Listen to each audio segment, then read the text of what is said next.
যদি চেষ্টা করেন তাও নাকি, কিন্তু গরম দেখে কাউকে নামাজি বানাতে হবে না। কিন্তু আদর করে নিয়ে যাওয়ার আপনার একটা আবেদন আছে, ভাই চলো না, বসে আছে আজান হয়ে চলো না, এই কথা আপনি বলতেই পারেন। আপনি যে দুটো ফাঁকাতে সিজদায় চলে আসলেন, ঝামেলা মুক্ত হয়ে গেছে।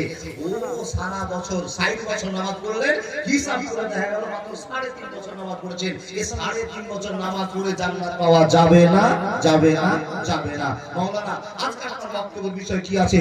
ইনশাআল্লাহ আজিজ আমি বলবো যে আল্লাহ আপনাদেরকে আমাদেরকে মানুষ হিসেবে তৈরি করেছেন, আর পৃথিবীতে যত মানুষ দেখেছেন সবচেয়ে দামি মানুষের নাম মুসলমান। জোরে বলুন সুবহানাল্লাহ। কি করে আপনাকে বোঝায়? পৃথিবীতে যত মানুষ আছে সব মানুষের চাইতে দামি মানুষের নাম মুসলমান। যারা আল্লাহকে বিশ্বাস করেছে, এক বলে নবী মুহাম্মদুর রাসূলুল্লাহ বলুন সাল্লাল্লাহু আলাইহি ওয়াসাল্লামকে নবী বলে মেনে নিয়েছেন, তাদেরকে আল্লাহ ঘোষণা দিয়ে বলছেন, বান্দা আমি আল্লাহ তোমাদেরকে কোটি কোটি মানুষের ভিতরে 130 কোটি মানুষকে দয়া করে মুসলমান বানালাম। এটা তোমাদের প্রমাণ, এটা তোমাদের কপাল। আমি আল্লাহ দয়া করেছি, আল্লাহ প্রমাণ। আল্লাহ বলছেন, আউযু বিল্লাহি মিনাশ শাইতানির রাজীম, ইন্নাকা লা তাহদি মান আহবাবতা ওয়ালাকিন্নাল্লাহা ইয়াহদি মান ইয়াশা ওয়া হুয়া আ'লামু বিল মুহতাদিন।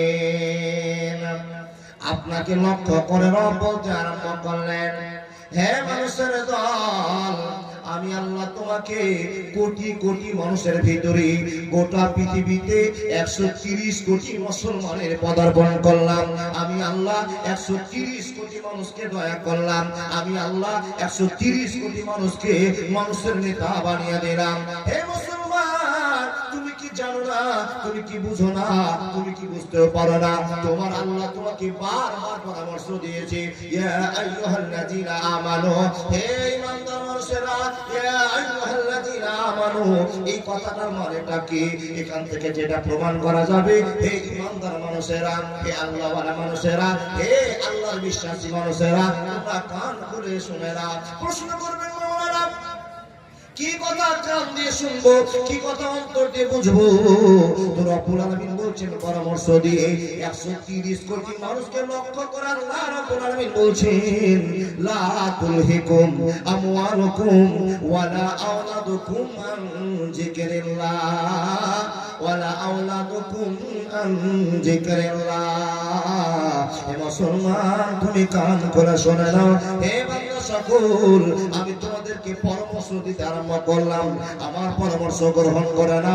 আপনি চট করে বলবেন, আল্লাহ আমাদেরকে কি পরামর্শ তুমি দিতে চেয়েছো দাও। তো রব্বুল আলামিন বলছেন, লা তুলহিকুম আমওয়ালুকুম ওয়ালা আওলাদুকুম আন যিকরিল্লাহ।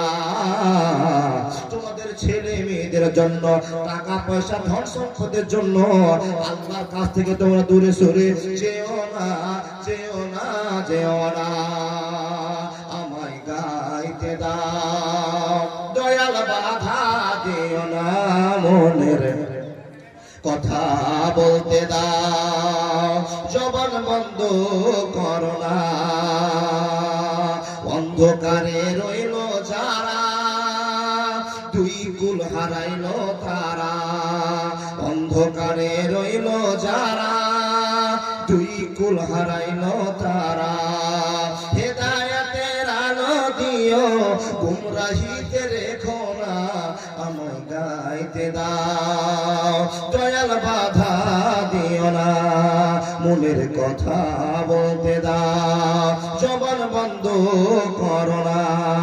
বন্ধুরে আমার, কথা বলতে আরম্ভ করলাম, মনোযোগ দিয়ে কথাগুলো শোনার চেষ্টা করুন। আল্লাহ রাব্বুল আলামিন বলছেন, লা তুলহিকুম আমওয়ালুকুম ওয়ালা আওলাদুকুম আন যিকরিল্লাহ। আমি একটা পরামর্শ দিলাম, হে আল্লাহ আর কি কি পরামর্শ তুমি মুসলমানকে দিয়েছো বলো। আল্লাহ বলছেন, দ্বিতীয় নম্বর আয়াত, ইয়া আইয়ুহাল্লাযীনা আমানু কু আনফুসাকুম ওয়া আহলিকুম নারা। এটা একরকম আপনাকে জ্ঞান দিলেন। নাম্বার 3 বলতে আরম্ভ করলাম, রব্বুল আলামিন বলছেন আবার, ইয়া আইয়ুহাল্লাযীনা আমানু তাকুল্লাহা হাক্কা তুকাতিহি ওয়া লা তামুতুন্না ইল্লা ওয়া আনতুম মুসলিমুন। আপনার পরামর্শ দিয়ে রব বলছে বান্দা শুনে নাও, অরিজিনাল মুসলমান না হয়ে তোমরা কেউ মরিও না, মরিও না, মরিও না। ভাই বাবাজি আমার, এলাকার মানুষের কাছে আকর্ষণের সাথে কথা বলতে আরম্ভ করলাম। আল্লাহ আপনাকে দয়া করেছেন মুসলমান করে, আল্লাহ আপনাকে দয়া করেছেন পরামর্শ দিয়ে, আল্লাহ আপনাকে দয়া করেছেন বিশ্ব নবী মুহাম্মদুর রাসূলুল্লাহ বলুন সাল্লাল্লাহু আলাইহি ওয়াসাল্লামকে আপনার কাছে নবী করে। একটাই প্রমাণ নিয়ে যান, যেই নবী আপনার মতো আমার মতো বেঈমানের জন্য দোয়া করবেন, সেই নবী বাপ মার জন্য দোয়া করতে পারবেন না। এখান থেকে আপনাকে জ্ঞান একটা অর্জন করতে হবে, তারা আপনার দান কত হযরত মুহাম্মদের বাপ মার চাইতে অনেক গুণে বেশি। তার কারণে আপনার জন্য নবী মুহাম্মদ দোয়া করবেন, কিন্তু মা বাবার জন্য দোয়া করতে পারবেন না। এটা আল্লাহর দয়াতে, আল্লাহর ভালোবাসাতে আপনি মুসলমান হয়েছেন। চাইলে মুসলমান হওয়া বাবা, আপনি যদি চান তো মুসলমান হলে হতে পারবেন না। আল্লাহ বলেন আমি যতক্ষণ না চাইবো পৃথিবীর হাজারটা মুলবিদি তোমাকে ওয়াজ শোনাতে শুরু করে, তুমি মুসলমান হবে না, হবে না, হবে না। তারা আমরা ভারতবর্ষে নয় গোটা পৃথিবীতে কতটি মুসলমান আছে একটা সংখ্যা আপনাকে ধরে নিলাম। মোটামুটি যারা ইতিহাস থেকে পেয়েছি যে খবরটা, সেটা হলো 130 কোটি মুসলিম এই দেশে বসবাস। শুধু ভারতে না, পৃথিবী দেব। জি, আমি আপনাকে ভারতের হিসাব দিচ্ছি। ভারতের মুসলমান কারো জানা নেই? আমিও 30 কোটি পৃথিবীর গল্প বা তারা আপনারা শুধু ভারতের গল্প শোনাচ্ছি। কত কোটি মুসলমান আল্লাহ দুনিয়াতে পাঠিয়েছে, পৃথিবীতে আছে। এর সঠিক তথ্য আন্তর্জাতিক ক্ষেত্র থেকে পাওয়া সম্ভব নয়, পাওয়া যাবে না। আমরা শান্তিভাবে ধরে নিলাম 30 কোটি আছে, 24 কোটি আছে, 20 কোটি আছে, ছেড়ে দিলাম। যেইটিকে আল্লাহ দয়া করেছেন তাদের নাম মুসলমান। সেই মুসলমান তারা লক্ষ্য করে বলছেন, মুসলমান তোমার মতো প্রিয় মানুষ, তোমার মতো ভালো মানুষ পৃথিবীতে আর দ্বিতীয় নাম্বার পাওয়া যাবে না। তার কারণ আমি আল্লাহ তোমাকে দয়া করেছি। আল্লাহ বলছেন বান্দা আমি তোমাকে দয়া করেছি বলেই তুমি মুসলমান। তোমার দাম কত, তোমার মান কত, তোমার পজিশন কত, এবার আপনাকে আমি বুঝাই। আল্লাহ বলছেন আমি যাকে দয়া করি, যাকে ইচ্ছা করি, কি বলে প্রমাণ দিচ্ছেন? কুলিল্লাহুম্মা মালিকাল মুলকি তুতিল মুলকা মান তাশাউ ওয়া তানজিউল মুলকা মিম্মান তাশাউ ওয়া তুইজ্জু মান তাশাউ ওয়া তুযিল্লু মান তাশাউ। বন্ধুরে আমার কথা বলতে আরম্ভ করলাম, মনোযোগ দিয়ে শুনে যান কথা বলো। আল্লাহ বলছেন বান্দা আমি আল্লাহ যাকে দয়া করব, যাকে আমি রাজত্ব দান করব, তাকে পৃথিবীর গোটা মানুষ যদি এড়িয়ে আসে, তার দিকে যদি ছড়িয়ে যায়, তাকে সাক্ষাৎ থেকে নামিয়ে দেওয়ার জন্য, রাজত্ব কেড়ে নেওয়ার জন্য, সেই লোকটা ব্যর্থ হয়ে যাবে। আমি আল্লাহ যাকে জিল্লতির মধ্যে ফেলবো, বিপদে ফেলবো, গোটা পৃথিবীর মানুষ যদি তার পক্ষে কথা বলতে শুরু করে, ইজ্জত পাবে না, পাবে না, পাবে না। অত ইজ্জত মান তাশাউ অত জিল্ল মান তাশাউ অত ইজ্জত মান তাশাউ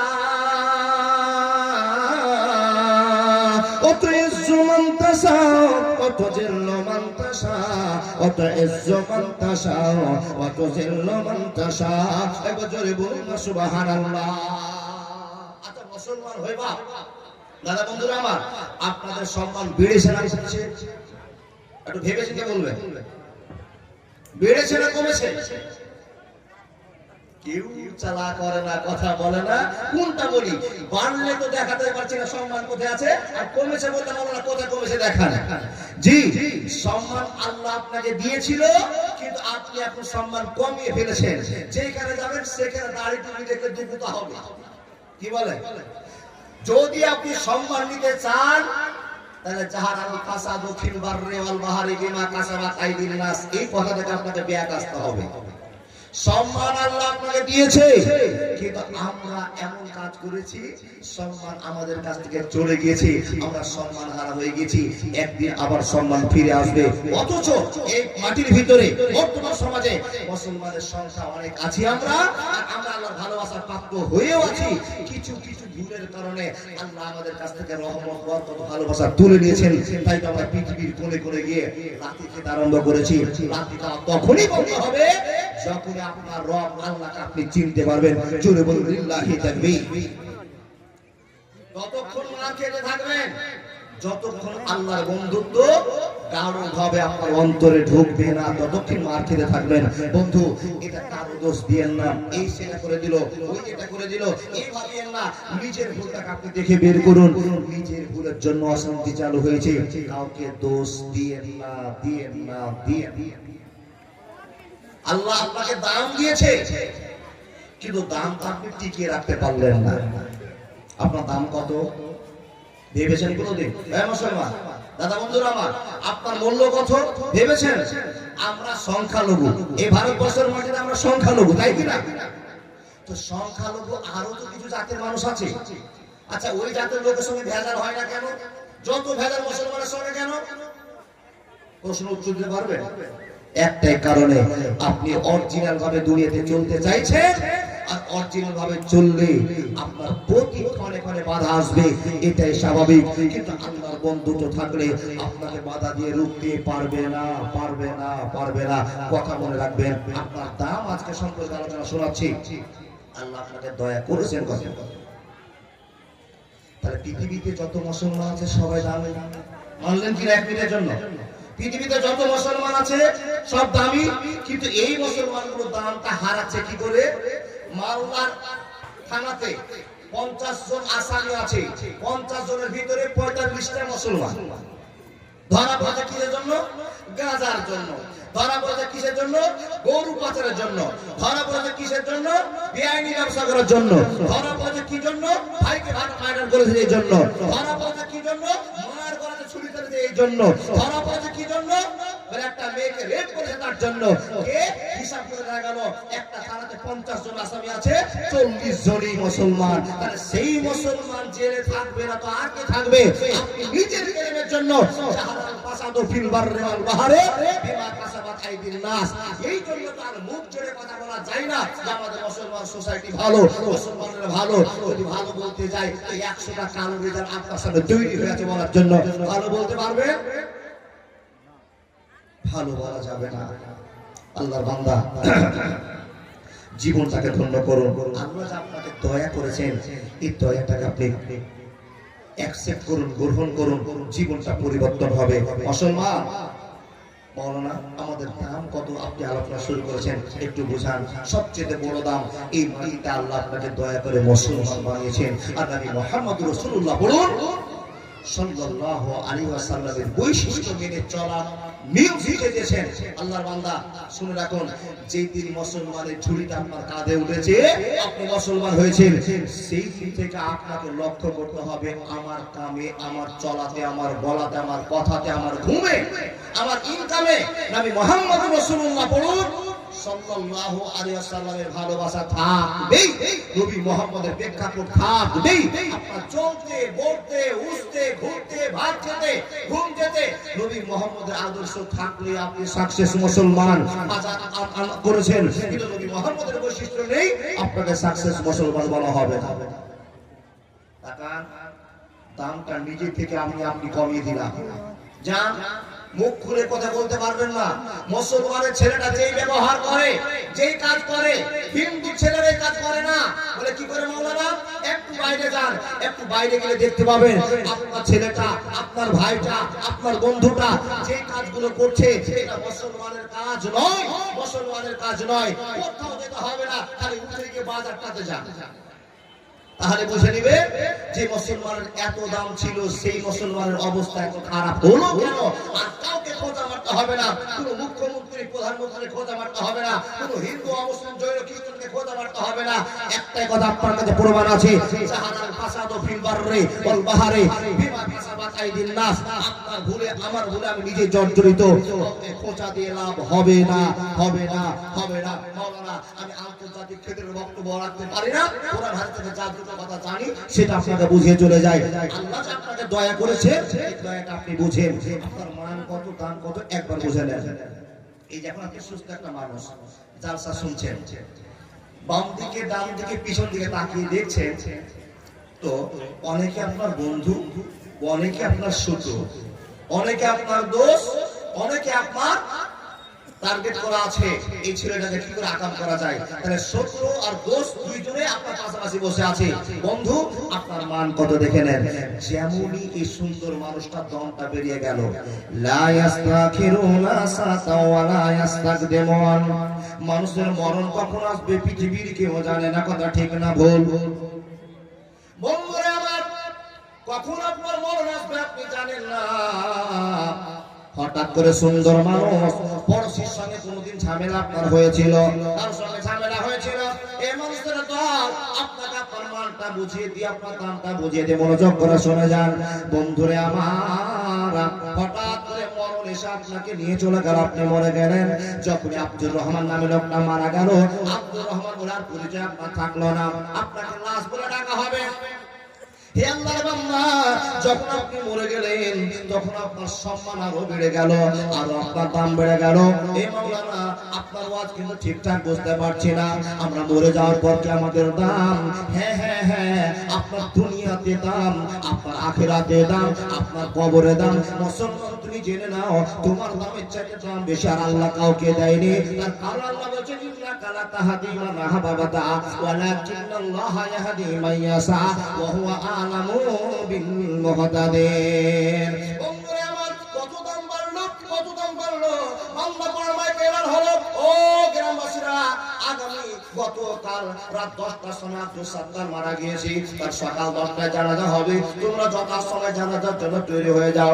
যখন সব লোকেরা কানে শুনলো আব্দুল সাত্তার লোকটা মারা গিয়েছে, বন্ধুরা আমার, যে লোকটা আপনার শত্রু ছিল, যে লোকটা আপনার সঙ্গে বিবাদ করেছিল, সেই লোকটা বলছে, রব্বুল আলামিন, এই লোকটার সঙ্গে আমার গন্ডগোল হয়েছিল 3 মাস আগে, 2 মাস আগে গন্ডগোল হয়েছিল, 1 বছর আগে গন্ডগোল হয়েছিল। হে আল্লাহ, লোকটার সঙ্গে মিল হতে পারলাম না, লোকটা মরে গেল, মরে গেল। লোকটা নিশ্চয় ভালো ছিল, নিশ্চয় ভালো ছিল। আমার ভুলের জন্য তার সঙ্গে ধাক্কা ধাক্কি কথা বলাবলি হয়েছে। হে আল্লাহ, আমি তাকে তো ক্ষমা করে দিলাম, ক্ষমা করে দিলাম, কিন্তু সেই যে মরে গেল, আমাকে ক্ষমা করেছে কিনা আমি তো কিছুই জানি না। সেই লোকটা মরে গিয়েছে, কিন্তু আল্লাহ গো, আমি সেই মরা ব্যক্তিকে ক্ষমা করে দিলাম। একবার জোরে বলুন সুবহানাল্লাহ। বন্ধুরা আমার, যতই বদমাশ হোক না কেন, যখন আপনার এই খবরটা শুনবে এমদাদুল ছেলেটা মারা গিয়েছে, বক্তা সাহেব মারা গিয়েছে, আমার যত সূত্র ছিল সবাই বলবে না, ছেলেটা যদিও কিছুক্ষণের মতো খারাপ ছিল, কিন্তু বক্তা ভালো দিতে পারতো, ভালোবাসার কথা বলতে পারতো। হে আল্লাহর বান্দা, হাজার হাজার মুসলমান আপনাকে ক্ষমা করে দেবে। শুধু তাই নয়, শুধু তাই নয়, আপনার কত দাম, আপনার কত মান, আল্লাহ কত আপনাকে দয়া করছেন। শুনে যান, যে লোকটা আপনাকে চোখের কোণায় দেখতে পারতো না, যেই লোকটা আপনার সঙ্গে কথা বলতো না, আপনাকে ঘৃণা চোখে দেখতো, কসম আল্লাহর, কসম আল্লাহর, মন্দাপাড়া মাটিতে আপনার যদি মরণ হয়ে যায়, যে ছেলেটা আপনাকে কথা বলতো না, যে মানুষগুলো আপনার সঙ্গে কথা বলতো না, কসম আল্লাহর, সেই ছেলেটা 8টার সময় গোসল করে ঠান্ডা রাতে আপনার জানাজার জন্য তৈরি হয়ে থাকবে। হে মুসলমান, আপনাকে কবরে নিয়ে যাবে, আর কবরে নিয়ে যাওয়ার আগে আমরা বাস হাতে করে নি। বাবা ঠিক বললাম না ভুল বললাম? অনেক লোকেরা বাস হাতে করে নি, কেন? এই ভাইটা কবরবাসী হয়ে গিয়েছে, এই দাফনের জন্য আমি বাসটা হাতে করে নিয়ে যাই। হাজার হাজার ছেলেরা বাস হাতে করে নিয়ে চলতে আরম্ভ করে। মুসলমান, তোমার দাম সম্পর্কে তুমি বুঝতে পারলা না, তোমার সম্মান সম্পর্কে বুঝতে পারলে না। আমার আল্লাহ বলছেন, কত ইজ্জু মান তাশাও, কত জিল্লু মান তাশাও, বেদাকাল খায়র, ইন্নাকা আলা কুল্লি শাইইন কাদির। যেই মান প্রয়োজনে জ্বলে ওঠে না, যেই মান সত্য ন্যায়ের কথা বলে না, যেই মান প্রয়োজনে জ্বলে ওঠে না, যেই মান সত্য ন্যায়ের কথা বলে না,